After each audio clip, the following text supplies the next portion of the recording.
You look at low income areas, I'm always shocked at how there's no grocery stores in low income areas. Yeah. There's bodegas. There's like 7-Elevens that dollar stores. Yeah, but there's not fresh produce or even frozen produce. Like, well, it's so funny that you should mention that because we were in Louisiana last summer, and it was in a very rural part because it was a filming in like a campground area where they have huge land. It was rural, and so that being said, it only had dollar stores.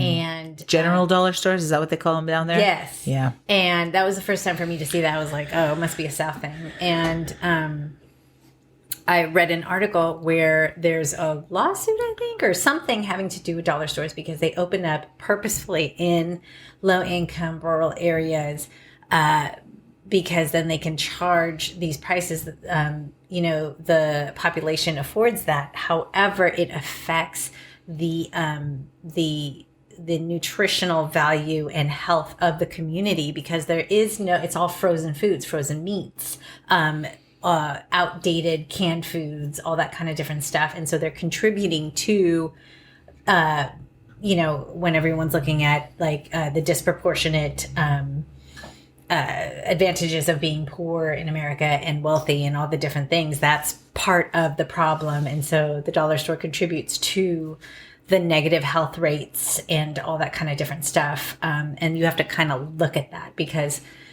when we're talking about food, it's about fresh ingredients, right? And everyone makes a whole big hoopla and you're bougie, you're eating organic. But at the end of the day, it's the, all the meats that are hormones that are pumped into them that, where do you think those hormones go? The end user. That's who's eating the food, you know? It wasn't so long ago that now that I've transitioned the baby to milk, I'm looking for organic milk because I don't want them to, what was it in the early, like the 90s and the early 2000s, they were finding that little boys were getting boobs from the hormones in the milk. Yep, absolutely. So they had to, disgusting. Look at what was actually being done to clean the milk before it got to the end user.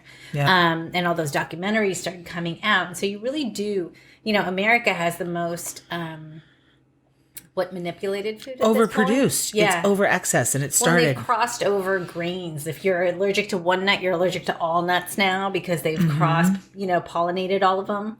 Why? What for? But that's what they've done. Well, cows, I talk about it in my book, but the cows eat grains, not greens anymore. And it started with Nixon coming in and the wartime and thinking, us women aren't allowed to work in, the 70s, God forbid. But they were scared that the men were all going to die and go away so that they were overproducing. They were overproducing everything. And so they had to make them bigger and bigger and now that there's not a lot of grass. So they put the grains on them and then they keep these birds in these little cages. And remember how little chickens should be this big. Sometimes I go to the store and chicken breasts will be like huge. And I'm like, that's a chicken on steroids. Like that is not you shouldn't get that much meat out of a chicken.